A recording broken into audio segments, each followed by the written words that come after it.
أعوذ بالله من الشيطان الرجيم. بسم الله الرحمن الرحيم. ألف لام ميم. ذلك الكتاب لا ريب فيه هدى للمتقين الذين يؤمنون بالغيب ويقيمون الصلاة ومما رزقناهم ينفقون والذين يؤمنون بما أنزل إليك وما أنزل من قبلك وبالآخرة هم يوقنون أولئك على هدى من ربهم وأولئك هم المفلحون. إن الذين كفروا سواء عليهم أأنذرتهم أم لم تنذرهم لا يؤمنون. ختم الله على قلوبهم وعلى سمعهم وعلى أبصارهم غشاوة ولهم عذاب عظيم. ومن الناس من يقول آمنا بالله وباليوم الآخر وما هم بمؤمنين يخادعون الله والذين آمنوا وما يخدعون إلا أنفسهم وما يشعرون. في قلوبهم مرض فزادهم الله مرضا ولهم عذاب أليم بما كانوا يكذبون. وإذا قيل لهم لا تفسدوا في الأرض قالوا إنما نحن مصلحون ألا إنهم هم المفسدون ولكن لا يشعرون. وإذا قيل لهم آمنوا كما آمن الناس قالوا أنؤمن كما آمن السفهاء ألا إنهم هم السفهاء ولكن لا يعلمون. وإذا لقوا الذين آمنوا قالوا آمنا وإذا خلوا إلى شياطينهم قالوا إنا معكم إنما نحن مستهزئون. الله يستهزئ بهم ويمدهم في طغيانهم يعمهون. أولئك الذين اشتروا الضلالة بالهدى فما ربحت تجارتهم وما كانوا مهتدين. مثلهم كمثل الذي استوقد نارا فلما أضاءت ما حوله ذهب الله بنورهم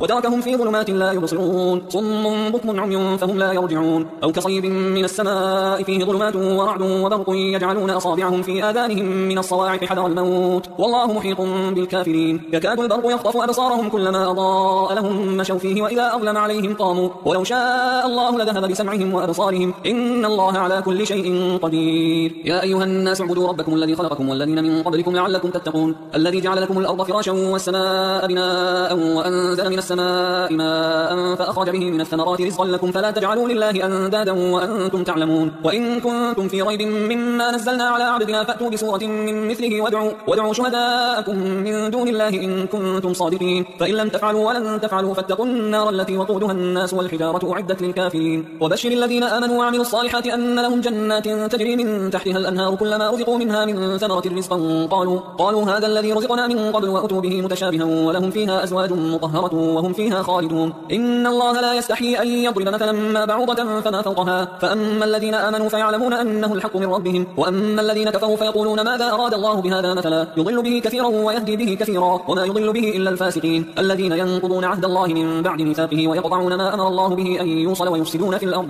أولئك هم الخاسرون. كيف تكفرون بالله وكنتم أمواتا فأحياكم ثم يميتكم ثم يحييكم ثم إليه ترجعون. هو الذي خلق لكم ما في الأرض جميعا ثم استوى إلى السماء فسواهن 7 سماوات وهو بكل شيء عليم. وإذ قال ربك للملائكة إني جاعل في الأرض خليفة قالوا أتجعل فيها من يفسد فيها ويسفك الدماء ونحن نسبح بحمدك ونقدس لك قال إني أعلم ما لا تعلمون. وعلم آدم الأسماء كلها ثم عرضهم على الملائكة فقال أنبئوني بأسماء هؤلاء إن كنتم صادقين قالوا سبحانك لا علم لنا إلا ما علمتنا إنك أنت العليم الحكيم. قال يا آدم أنبئهم بأسمائهم فلما أنبأهم بأسمائهم قال ألم أقل لكم إني أعلم غيب السماوات والأرض وأعلم ما تبدون وما كنتم تكتمون. وإذ قلنا للملائكة اسجدوا لآدم فسجدوا إلا إبليس أبى واستكبر وكان من الكافرين. وقلنا يا آدم اسكن أنت وزوجك الجنة وكلا منها رغدا حيث شئتما ولا تقربا هذه الشجرة فتكونا من الظالمين. فأزلهما الشيطان عنها فأخرجهما مما كانا فيه وقلنا اهبطوا بعضكم لبعض عدو ولكم في الأرض مستقر ومتاع إلى حين. فتلقى آدم من ربه كلمات فتاب عليه إنه هو التواب الرحيم. قلنا اهبطوا منها جميعا فإما يأتينكم مني هدى فمن تبع هداي فلا خوف عليهم ولا هم يحزنون. والذين كفروا وكذبوا بآياتنا أولئك أصحاب النار هم فيها خالدون. يا بني إسرائيل اذكروا نعمتي التي أنعمت عليكم وأوفوا بعهدي أوف بعهدكم وإياي فارهبون. وآمنوا بما أنزلت مصدقا لما معكم ولا تكونوا أول كافر به ولا تشتروا بآياتي ثمنا قليلا وإياي فاتقون. ولا تلبسوا الحق بالباطل وتكتموا الحق وأنتم تعلمون. وأقيموا الصلاة وآتوا الزكاة واركعوا مع الراكعين. أتأمرون الناس بالبر وتنسون أنفسكم وأنتم تتلون الكتاب أفلا تعقلون. واستعينوا بالصبر والصلاة وإنها لكبيرة إلا على الخاشعين الذين يظنون أنهم ملاقو ربهم وأنهم إليه راجعون. يا بني إسرائيل اذكروا نعمتي التي أنعمت عليكم وأني فضلتكم على العالمين. واتقوا يوما لا تجزي نفس عن نفس شيئا ولا يقبل منها شفاعة ولا يؤخذ منها عدل ولا هم ينصرون. وإذ نجيناكم من آل فرعون يسومونكم سوء العذاب يذبحون أبناءكم ويستحيون نساءكم وفي ذلكم بلاء من ربكم عظيم. وإذ فرقنا بكم البحر فأنجيناكم وأغرقنا آل فرعون وأنتم تنظرون. وإذ وعدنا موسى 40 ليلة ثم اتخذتم العجل من بعده وأنتم ظالمون ثم عفونا عنكم من من بعد ذلك لعلكم تشكرون. وإذ آتينا موسى الكتاب والفرقان لعلكم تهتدون. وإذ قال موسى لقومه يا قوم إنكم ظلمتم أنفسكم باتخاذكم العجل فتوبوا إلى بارئكم فاقتلوا أنفسكم ذلكم خير لكم عند بارئكم فتاب عليكم إنه هو التواب الرحيم. وإذ قلتم يا موسى لن نؤمن لك حتى نرى الله جهرة فأخذتكم الصاعقة وأنتم تنظرون ثم بعثناكم من بعد موتكم لعلكم تشكرون. وظللنا عليكم الغمام وأنزلنا عليكم المن والسلوى كلوا من طيبات ما رزقناكم وما ظلمونا ولكن كانوا أنفسهم يظلمون. وإذ قلنا ادخلوا هذه القرية فكلوا منها حيث شئتم رغدا وادخلوا الباب سجدا وقولوا حطة نغفر لكم خطاياكم وسنزيد المحسنين. فبدل الذين ظلموا قولا غير الذي قيل لهم فأنزلنا على الذين ظلموا رجزا من السماء بما كانوا يفسقون. وإذ استسقى موسى لقومه فقلنا اضرب بعصاك الحجر فانفجرت منه 12 عينا قد علم كل أناس مشربهم كلوا واشربوا من رزق الله ولا تعثوا في الأرض مفسدين. وإذ قلتم يا موسى لن نصبر على طعام واحد فادع لنا ربك يخرج لنا مما تنبت الأرض من بقلها وقثائها وفومها وعدسها وبصلها قال أتستبدلون الذي هو أدنى بالذي هو خير اهبطوا مصرا فإن لكم ما سألتم وضربت عليهم الذلة والمسكنة وباءوا بغضب من الله ذلك بأنهم كانوا يكفرون بآيات الله ويقتلون النبيين بغير الحق ذلك بما عصوا وكانوا يعتدون. إن الذين آمنوا والذين هادوا والنصارى والصابئين من آمن بالله واليوم الآخر وعمل صالحا فلهم أجرهم عند ربهم ولا خوف عليهم ولا هم يحزنون. وإذ أخذنا ميثاقكم ورفعنا فوقكم الطور خذوا ما آتيناكم بقوة واذكروا ما فيه لعلكم تتقون ثم توليتم من بعد ذلك فلولا فضل الله عليكم ورحمته لكنتم من الخاسرين. ولقد علمتم الذين اعتدوا منكم في السبت فقلنا لهم كونوا قردة خاسئين فجعلناها نكالا لما بين يديها وما خلفها وموعظة للمتقين. وإذ قال موسى لقومه إن الله يأمركم أن تذبحوا بقرة قالوا أتتخذنا هزوا قال أعوذ بالله أن أكون من الجاهلين. قالوا ادع لنا ربك يبين لنا ما هي قال إنه يقول إنها بقرة لا فارض ولا بكر عوان بين ذلك فافعلوا ما تؤمرون. قالوا ادع لنا ربك يبين لنا ما لونها قال إنه يقول إنها بقرة صفراء فاقع لونها تسر الناظرين. قالوا ادع لنا ربك يبين لنا ما هي إن البقرة شابه علينا وإنا إن شاء الله لمهتدون. قال إنه يقول إنها بقرة لا ذلول تثير الأرض ولا تسقي الحرث مسلمة لا شية فيها قالوا الآن جئت بالحق فذبحوها وما كادوا يفعلون. وإذ قتلتم نفسا فادارأتم فيها والله مخرج ما كنتم تكتمون فقلنا اضربوه ببعضها كذلك يحيي الله الموتى ويريكم آياته لعلكم تعقلون. ثم قست قلوبكم من بعد ذلك فهي كالحجارة أو أشد قسوة وإن من الحجارة لما يتفجر منه الأنهار وإن منها لما يشقق فيخرج منه الماء وإن منها لما يهبط من خشية الله وما الله بغافل عما تعملون. أفتطمعون أن يؤمنوا لكم وقد كان فريق منهم يسمعون كلام الله ثم يحرفونه من بعد ما عقلوه وهم يعلمون. وإذا لقوا الذين آمنوا قالوا آمنا وإذا خلا بعضهم إلى بعض قالوا أتحدثونهم بما فتح الله عليكم ليحاجوكم به عند ربكم أفلا تعقلون. أولا يعلمون أن الله يعلم ما يسرون وما يعلنون ومنهم أميون لا يعلمون الكتاب إلا أماني وإنهم إلا يظنون. فويل للذين يكتبون الكتاب بأيديهم ثم يقولون هذا من عند الله ليشتروا به ثمنا قليلا فويل لهم مما كتبت أيديهم وويل لهم مما يكسبون. وقالوا لن تمسنا النار إلا أياما معدودة قل أتخذتم عند الله عهدا فلن يخلف الله عهده أم تقولون على الله ما لا تعلمون. بلى من كسب سيئة وأحاطت به خطيئته فأولئك أصحاب النار هم فيها خالدون والذين آمنوا وعملوا الصالحات أولئك أصحاب الجنة هم فيها خالدون. وإذ أخذنا ميثاق بني إسرائيل لا تعبدون إلا الله وبالوالدين إحسانا وذي القربى واليتامى والمساكين وقولوا للناس حسنا وأقيموا الصلاة وآتوا الزكاة ثم توليتم إلا قليلا منكم وأنتم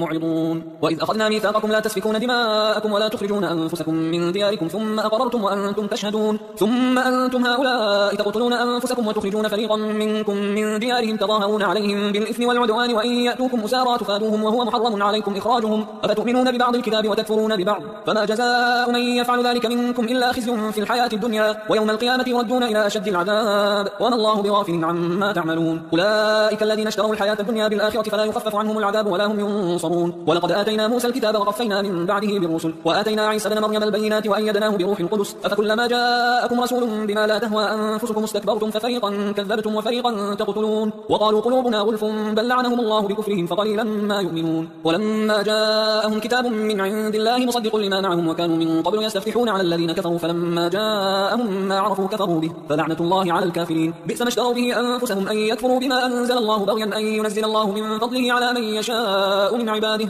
فباءوا بغضب على غضب وللكافرين عذاب مهين. وإذا قيل لهم آمنوا بما أنزل الله قالوا نؤمن بما أنزل علينا ويكفرون بما وراءه وهو الحق مصدقا لما معهم قل فلم تقتلون أنبياء الله من قبل إن كنتم مؤمنين ولقد جاءكم موسى بالبينات ثم اتخذتم العجل من بعده وأنتم ظالمون. وإذ أخذنا ميثاقكم ورفعنا فوقكم الطور خذوا ما آتيناكم بقوة واسمعوا قالوا سمعنا وعصينا وأشربوا في قلوبهم العجل بكفرهم قل بئس ما يأمركم به إيمانكم إن كنتم مؤمنين. قل إن كانت لكم الدار الآخرة عند الله خالصة من دون الناس فتمنوا الموت إن كنتم صادقين صادقين ولن يتمنوه أبدا بما قدمت أيديهم والله عليم بالظالمين ولتجدنهم أحرص الناس على حياة ومن الذين أشركوا يود أحدهم لو يعمر 1000 سنة وما هو بمزحزحه من العذاب أن يعمر والله بصير بما يعملون قل من كان عدوا لجبريل فإنه نزله على قلبك بإذن الله مصدقا لما بين يديه وهدى وبشرى للمؤمنين من كان عدوا لله وملائكته ورسله وجبريل وميكال فإن الله عدو للكافرين ولقد أنزلنا إليك آيات بينات وما يكفر بها إلا الفاسقون أو كلما عاهدوا عهدا نبذه فريق منهم بل أكثرهم لا يؤمنون ولما جاءهم رسول من عند الله مصدق لما معهم نبذ فريق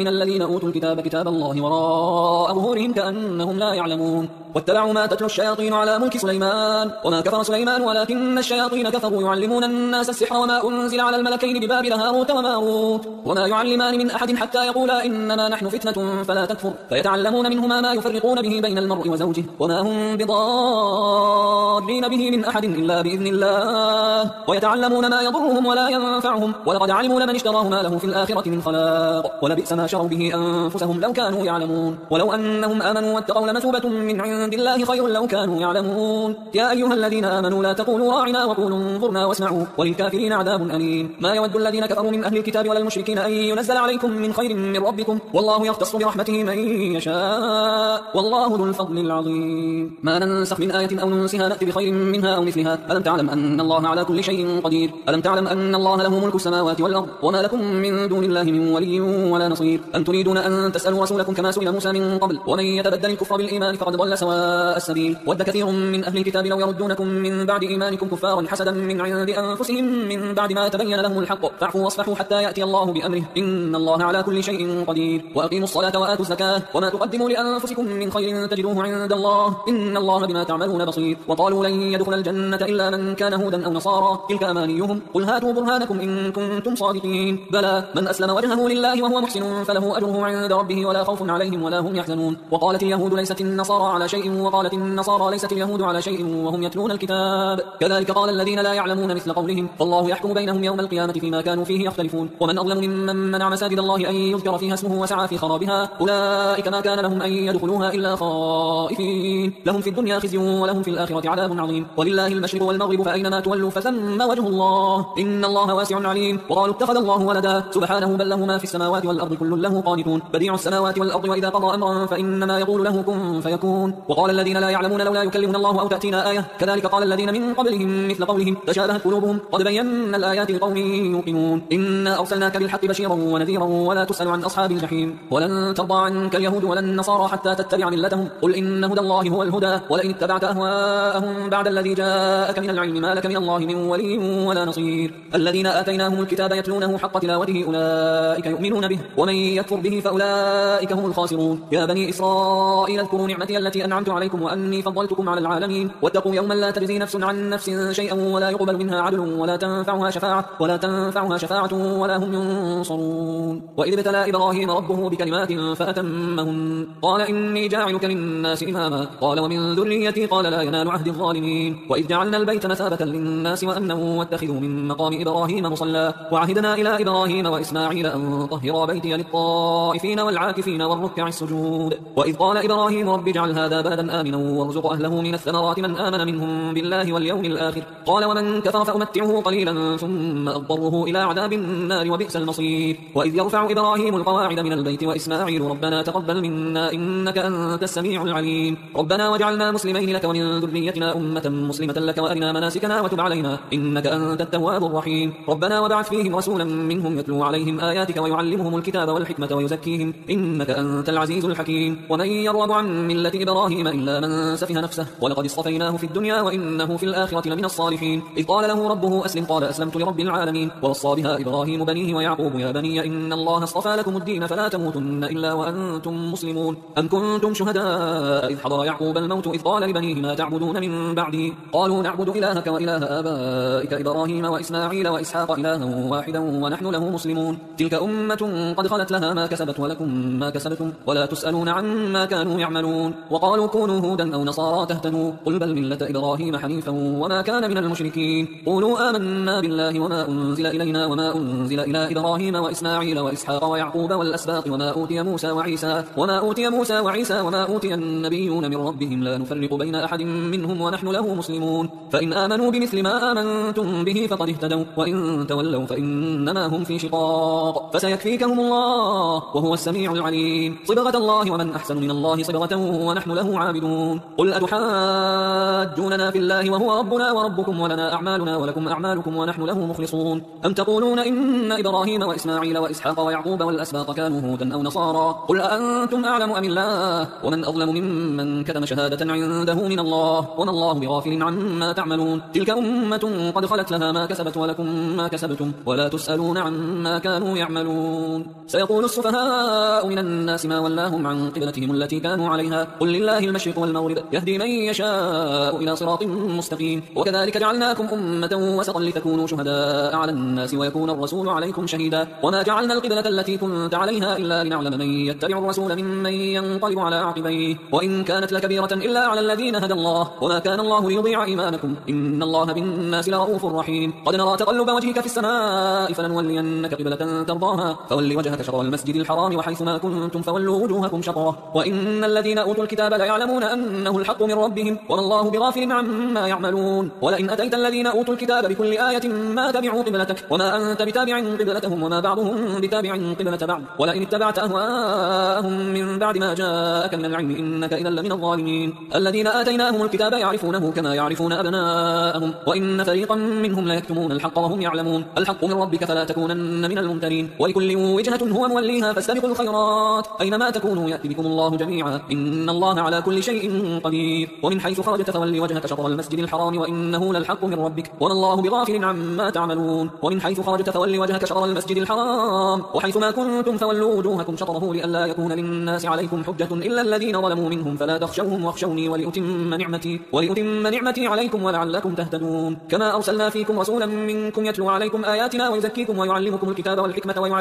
ويعلمكم ما لم تكونوا تعلمون فاذكروني أذكركم واشكروا لي ولا تكفرون يا أيها الذين آمنوا استعينوا بالصبر والصلاة إن الله مع الصابرين ولا تقولوا لمن يقتل في سبيل الله أموات بل أحياء ولكن لا تشعرون ولنبلونكم بشيء من الخوف والجوع ونقص من الأموال والأنفس والثمرات وبشر الصابرين الذين إذا أصابتهم مصيبة قالوا إنا لله وإنا إليه راجعون أولئك عليهم صلوات من ربهم ورحمة وأولئك هم المهتدون إن الصفا والمروة من شعائر الله فمن حج البيت أو اعتمر فلا جناح عليه أن يطوف بهما ومن تطوع خيرا فإن الله شاكر عليم إن الذين يكتمون ما أنزلنا من البينات والهدى من بعد ما بيناه للناس في الكتاب أولئك يلعنهم الله ويلعنهم اللاعنون إلا الذين تابوا وأصلحوا وبينوا فأولئك أتوب عليهم وأنا التواب الرحيم إن الذين كفروا وماتوا وهم كفار أولئك عليهم لعنة الله والملائكة والناس أجمعين خالدين فيها لا يخفف عنهم العذاب ولا هم ينظرون وإلهكم إله واحد لا إله إلا هو الرحمن الرحيم إن في خلق السماوات والأرض واختلاف الليل والنهار والفلك التي تجري في البحر بما ينفع الناس وما أنزل الله من السماء من ماء فأحيا به الأرض بعد موتها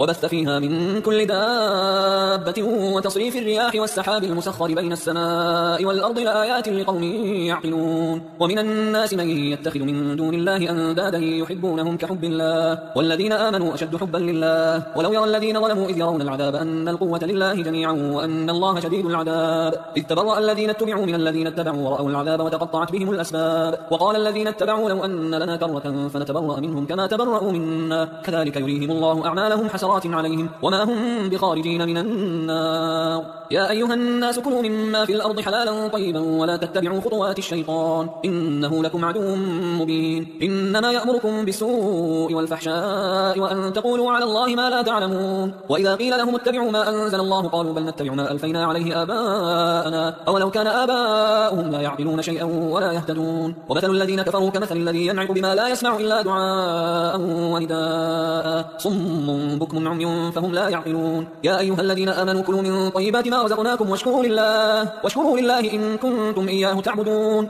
إنما حرم عليكم الميتة والدم ولحم الخنزير الخنزير وما أهل به لغير الله، فمن اضطر غير باغ ولا عاد فلا إثم عليه، إن الله غفور رحيم. إن الذين يكتمون ما أنزل الله من الكتاب ويشترون به ثمنا قليلا أولئك ما يأكلون في بطونهم إلا النار ولا يكلمهم الله يوم القيامة ولا يزكيهم ولهم عذاب أليم. أولئك الذين اشتروا الضلالة بالهدى والعذاب بالمغفرة فما أصبرهم على النار، ذلك بأن الله نزل الكتاب بالحق وإن الذين اختلفوا في الكتاب لفي شقاق بعيد. ليس البر أن تولوا وجوهكم قبل المشرق والمغرب ولكن البر من آمن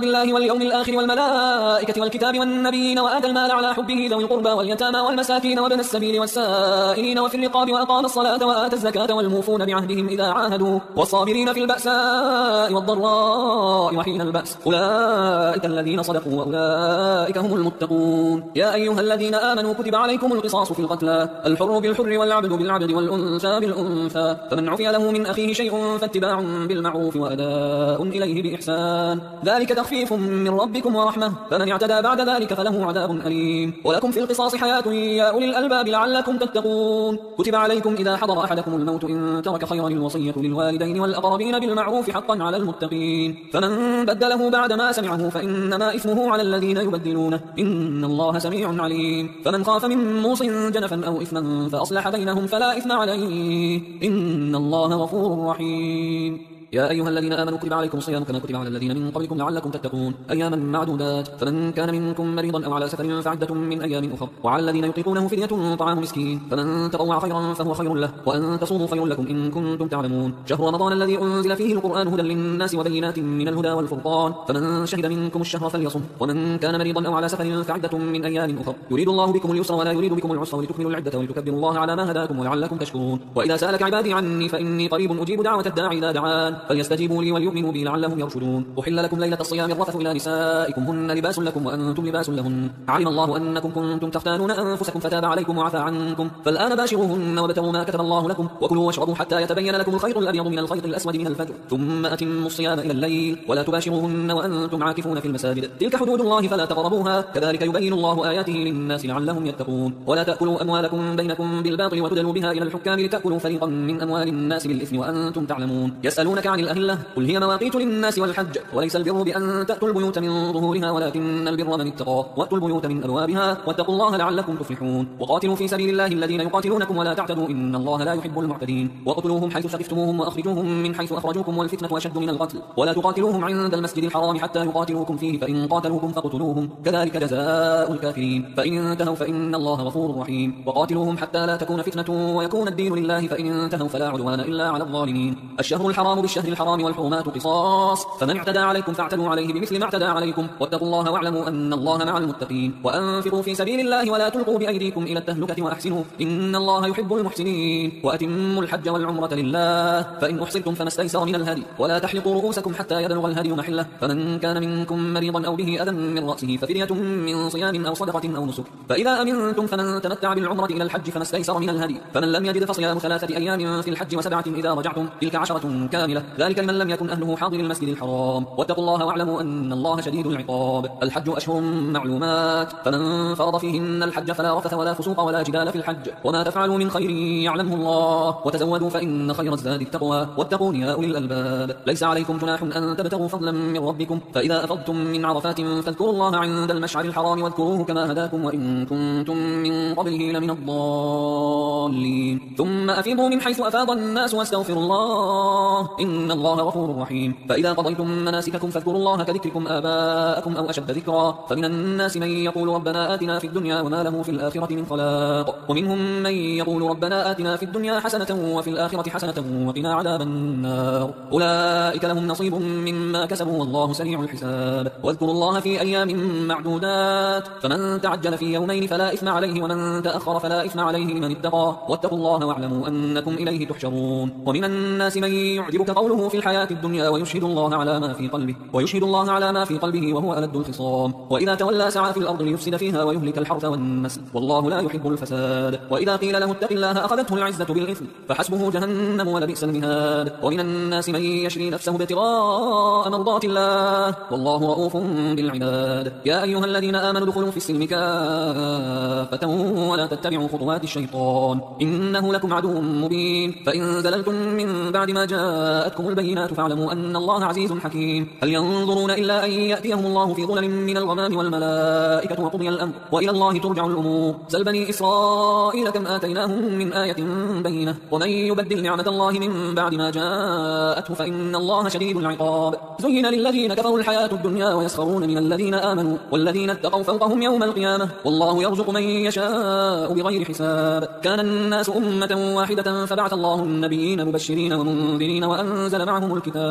وأنزل معهم الكتاب بالحق ليحكم بين الناس فيما اختلفوا فيه وما اختلف فيه إلا الذين أوتوه من بعد ما جاءتهم البينات بغيا بينهم فهدى الله الذين آمنوا لما اختلفوا فيه من الحق بإذنه والله يهدي من يشاء إلى صراط مستقيم. أم حسبتم أن تدخلوا الجنة ولما يأتكم مثل الذين خلوا من قبلكم مستهم البأساء والضراء وزلزلوا حتى يقول الرسول والذين آمنوا معه متى نصر الله ألا إن نصر الله قريب. يسألونك ماذا ينفقون قل ما أنفقتم من خير فللوالدين والأقربين واليتامى والمساكين وابن السبيل وما تفعلوا من خير فإن الله به عليم. كتب عليكم القتال وهو كره لكم وعسى أن تكرهوا شيئا وهو خير لكم وعسى أن تحبوا شيئا وهو شر لكم والله يعلم وأنتم لا تعلمون. يسألونك عن الشهر الحرام قتال فيه قل قتال فيه كبير وصد عن سبيل الله وكفر به والمسجد الحرام وإخراج أهله منه أكبر عند الله والفتنة أكبر من القتل ولا يزالون يقاتلونكم حتى يردوكم عن دينكم إن استطاعوا ومن يرتد منكم عن دينه فيمت وهو كافر فأولئك حبطت أعمالهم في الدنيا والآخرة وأولئك أصحاب النار هم فيها خالدون. إن الذين آمنوا والذين هاجروا وجاهدوا في سبيل الله أولئك يرجون رحمة الله والله غفور رحيم. يسألونك عن الخمر والميسر قل فيهما إثم كبير ومنافع للناس وإثمهما أكبر من نفعهما ويسألونك ماذا ينفقون قل العفو كذلك يبين الله لكم الآيات لعلكم تتفكرون في الدنيا والآخرة. ويسألونك عن اليتامى قل إصلاح لهم خير وإن تخالطوهم فإخوانكم والله يعلم المفسد من المصلح ولو شاء الله لأعنتكم إن الله عزيز حكيم. ولا تنكحوا المشركات حتى يؤمنوا ولأمة مؤمنة خير من مشركة ولو أعجبتكم ولا تنكحوا المشركين حتى يؤمنوا ولعبد مؤمن خير من مشرك ولو أعجبكم أولئك يدعون إلى النار والله يدعو إلى الجنة والمغفرة بإذنه ويبين آياته للناس لعلهم يتذكرون. ويسألونك عن المحيض قل هو أذى فاعتزلوا النساء في المحيض ولا تقربوهن حتى يطهرن فإذا تطهرن فأتوهن من حيث أمركم الله إن الله يحب التوابين ويحب المتطهرين. نساؤكم حرث لكم فأتوا حرثكم أن شئتم وقدموا لأنفسكم واتقوا الله واعلموا أنكم ملاقوه وبشر المؤمنين. ولا تجعلوا الله عرضة لأيمانكم أن تبروا وتتقوا وتصلحوا بين الناس والله سميع عليم. لا يؤاخذكم الله باللغو في أيمانكم ولكن يؤاخذكم بما كسبت قلوبكم والله غفور حليم. للذين يؤلون من نسائهم تربص 4 أشهر فإن فاءوا فإن الله غفور رحيم. وإن عزموا الطلاق فإن الله سميع عليم. والمطلقات يتربصن بأنفسهن 3 قروء ولا يحل لهن أن يكتمن ما خلق الله في أرحامهن إن كن يؤمن بالله واليوم الآخر وبعولتهن أحق بردهن في ذلك إن أرادوا إصلاحا ولهن مثل الذي عليهن بالمعروف وللرجال عليهن درجة والله عزيز حكيم. الطلاق 2 فإمساكم بمعروف أو تسريح بإحسان ولا يحل لكم أن تأخذوا مما آتيتموهن شيئا إلا أن يخافا أن لا يقيما حدود الله فإن خفتم أن لا يقيما حدود الله فلا جناح عليهما فيما افتدت به تلك حدود الله فلا تعتدوها ومن يتعد حدود الله فأولئك هم الظالمون. فإن طلقها فلا تحل له من بعد حتى تنكح زوجا غيره فإن طلقها فلا جناح عليهما أن يتراجعا إن ظنا أن يقيما حدود الله وتلك حدود الله يبينها لقوم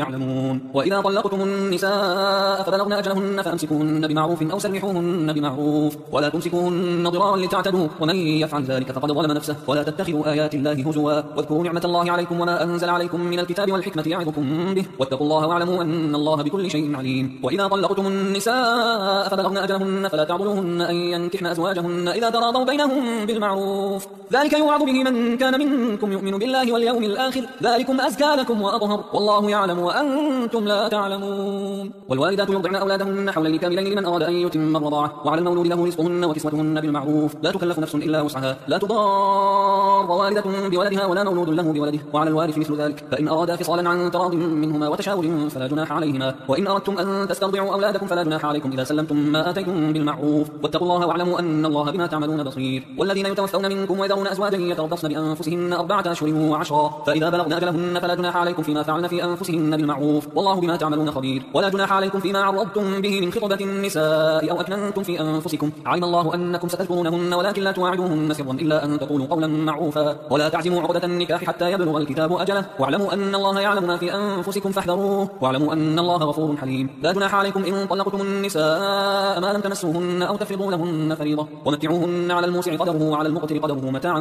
بالمعروف حقا على المحسنين. وإن طلقتموهن من قبل أن تمسوهن وقد فرضتم لهن فريضة فنصف ما فرضتم إلا أن يعفون أو يعفو الذي بيده عقدة النكاح، وأن تعفوا أقرب للتقوى، ولا تنسوا الفضل بينكم، إن الله بما تعملون بصير. حافظوا على الصلوات والصلاة الوسطى وقوموا لله قانتين، فإن خفتم فرجالا أو ركبانا فإذا أمنتم فاذكروا الله كما علمكم ما لم تكونوا تعلمون. والذين يتوفون منكم ويذرون أزواجا وصية لأزواجهم متاعا إلى الحول غير إخراج، فإن خرجن فلا جناح عليكم فيما فعلن في أنفسهن من معروف، والله عزيز حكيم. وللمطلقات متاع بالمعروف حقا على المتقين، كذلك يبين الله لكم آياته لعلكم تعقلون. ألم تر إلى الذين خرجوا من ديارهم وهم ألوف حذر الموت فقال لهم الله موتوا ثم أحياهم، إن الله لذو فضل على الناس ولكن أكثر الناس لا يشكرون. وقاتلوا في سبيل الله واعلموا أن الله سميع عليم. من ذا الذي يقرض الله قرضا حسنا فيضاعفه له أضعافا كثيرة، والله يقبض ويبسط وإليه ترجعون. ألم تر إلى الملأ من بني إسرائيل من بعد موسى إذ قالوا لنبي له ابعث لنا ملكا نقاتل في سبيل الله، قال هل عسيتم إن كتب عليكم القتال ألا تقاتلوا، قالوا وما لنا ألا نقاتل في سبيل الله وقد أخرجنا من ديارنا وأبنائنا، فلما كتب عليهم القتال تولوا إلا قليلا منهم، والله عليم بالظالمين. وقال لهم نبيهم إن الله قد بعث لكم طالوت ملكا، قالوا أنى يكون له الملك علينا ونحن أحق بالملك منه ولم يؤت سعة من المال، قال إن الله اصطفاه عليكم وزاده بسطة في العلم والجسم، والله يؤتي ملكه من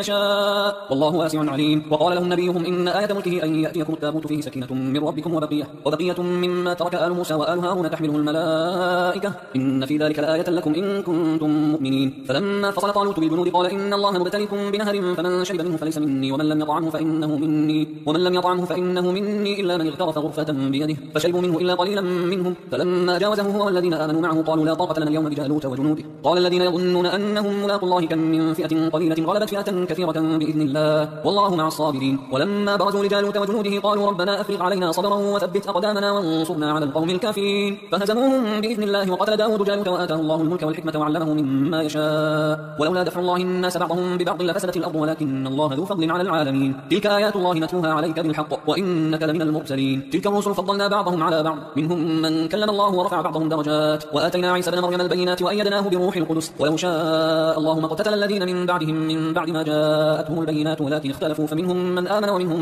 من كفر، ولو شاء الله ما اقتتلوا ولكن الله يفعل ما يريد. يا أيها الذين آمنوا أنفقوا مما رزقناكم من قبل أن يأتي يوم لا بيع فيه ولا خلة ولا شفاعة والكافرون هم الظالمون. الله لا إله إلا هو الحي القيوم لا تأخذه سنة ولا نوم، له ما في السماوات وما في الأرض، من ذا الذي يشفع عنده إلا بإذنه، يعلم ما بين أيديهم وما خلفهم ولا يحيطون بشيء من علمه إلا بما شاء، وسع كرسيه السماوات والأرض ولا يؤوده حفظهما وهو العلي العظيم. لا إكراه في الدين قد تبين الرشد من الغي، فمن يكفر بالطاغوت ويؤمن بالله فقد استمسك بالعروة الوثقى لا انفصام لها والله سميع عليم. الله ولي الذين آمنوا يخرجهم من الظلمات إلى النور، والذين كفروا أولياءهم الطاغوت يخرجونهم من النور إلى الظلمات، أولئك أصحاب النار هم فيها خالدون. ألم تر إلى الذي حاج إبراهيم في ربه أن آتاه الله الملك إذ قال إبراهيم ربي الذي يحيي ويميت قال أنا أحيي وأميت، قال إبراهيم فإن الله يأتي بالشمس من المشرق فأت بها من المغرب فبهت الذي كفر والله لا يهدي القوم الظالمين. أو كالذي مر على قرية وهي خاوية على عروشها قال أنى يحيي هذه الله بعد موتها فأماته الله 100 عام ثم بعثه، قال كم لبثت؟ قال لبثت يوما أو بعض يوم، قال بل لبثت 100 عام فانظر إلى طعامك وشرابك لم يتسنه، وانظر إلى حمارك ولنجعلك آية للناس، وانظر إلى العظام كيف ننشفها ثم نكسوها لحما، فلما تبين له قال أعلم أن الله على كل شيء قدير. وإذ قال إبراهيم رب أرني كيف تحيي الموتى قال أولم تؤمن قال بلى ولكن ليطمئن قلبي، قال فخذ 4 من الطير فصرهن إليك ثم اجعل على كل جبل منهن جزءا ثم ادعهن يأتينك سعيا، واعلم أن الله عزيز حكيم. مثل الذين ينفقون أموالهم في سبيل الله كمثل حبة أنبتت 7 سنابل في كل سنبلة 100 حبة والله يضاعف لمن يشاء والله واسع عليم. الذين ينفقون أموالهم في سبيل الله ثم لا يتبعون ما أنفقوا منا ولا أذى لهم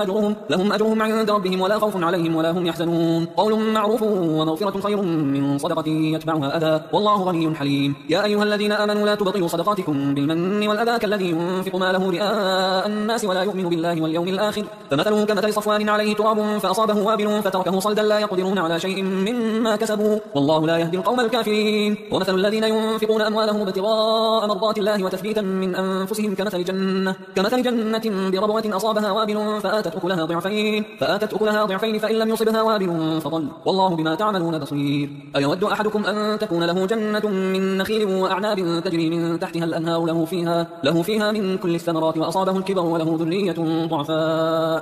ذرية ضعفاء فأصابها إعصار فيه نار فاحترقت. كذلك يبين الله لكم الآيات لعلكم تتفكرون. يا أيها الذين آمنوا أنفقوا من طيبات ما كسبتم ومما أخرجنا لكم من الأرض ولا تيمموا الخبيث منه تنفقون ولستم بآخذيه إلا أن تغمضوا فيه واعلموا أن الله غني حميد. الشيطان يعدكم الفقر ويأمركم بالفحشاء والله يعدكم مغفرة منه وفضلا والله واسع عليم. يؤتي الحكمة من يشاء ومن يؤت الحكمة فقد أوتي خيرا كثيرا وما يذكر إلا أولو الألباب. وما أنفقتم من نفقة أو نذرتم من نذر فإن الله يعلمه وما للظالمين من أنصار. إن تبدوا الصدقات فنعما هي وإن تخفوها وتؤتوها الفقراء فهو خير لكم ويكفر عنكم من سيئاتكم والله بما تعملون خبير. ليس عليك هداهم ولكن الله يهدي من يشاء. وما تنفقوا من خير فلأنفسكم وما تنفقون إلا ابتغاء وجه الله وما تنفقوا من خير يوفى إليكم وأنتم لا تظلمون. للفقراء الذين أحصروا في سبيل الله لا يستطيعون ضربا في الأرض يحسبهم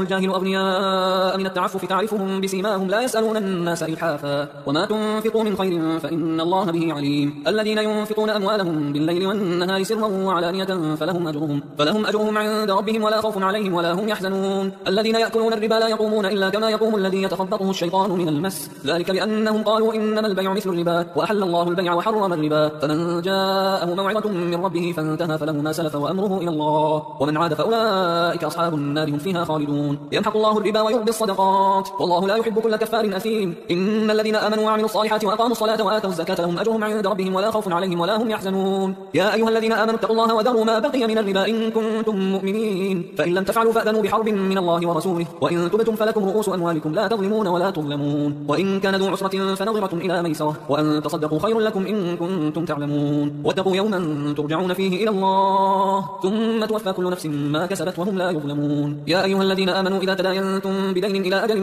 مسمى فاكتبوه وليكتب بينكم كاتب بالعدل ولا يأبى كاتب أن يكتب كما علمه الله فليكتب وليملل الذي عليه الحق وليتق الله ربه ولا يبخس منه شيئا فإن كان الذي عليه الحق سفيها أو ضعيفا أو لا يستطيع أن يمله فليملل وليه بالعدل واستشهدوا شهيدين من رجالكم فإن لم يكونا رجلين فرجل وامرأتان ممن ترضون من الشهداء أن تضل إحداهما فتذكر إحداهما الأخرى ولا يأبى الشهداء إذا ما دعوا ولا تسأموا أن تكتبوه صغيرا أو كبيرا إلى أجله ذلكم أقسط عند الله وأقوم للشهادة وأدنى ألا ترتابوا إلا أن تكون تجارة حاضرة تديرونها بينكم فليس عليكم جناح ألا تكتبوها وأشهدوا إذا تبايعتم ولا يضار كاتب ولا شهيد وإن تفعلوا فإنه فسوق بكم واتقوا الله ويعلمكم الله والله بكل شيء عليم. وإن كنتم على سفر ولم تجدوا كاتبا فرهان مقبوضة فإن أمن بعضكم بعضا فليؤدي الذي اؤتمن أمانته وليتق الله ربه ولا تكتموا الشهادة ومن يكتمها فإنه آثم قلبه والله بما تعملون عليم. لله ما في السماوات وما في الأرض وإن تبدوا ما في أنفسكم أو تخفوه يحاسبكم به الله فيغفر لمن يشاء ويعذب من يشاء والله على كل شيء قدير. آمن الرسول بما أنزل إليه من ربه والمؤمنون كل آمن بالله وملائكته وكتبه ورسله لا نفرق بين أحد من رسله وقالوا سمعنا وأطعنا غفرانك ربنا وإليك المصير. لا يكلف الله نفسا إلا وسعها لها ما كسبت وعليها ما اكتسبت ربنا لا تؤاخذنا إن نسينا أو أخطأنا ربنا ولا تحمل علينا إصرا كما حملته على الذين من قبلنا ربنا ولا تحملنا ما لا طاقة لنا به واعف عنا واغفر لنا وارحمنا أنت مولانا فانصرنا على القوم الكافرين.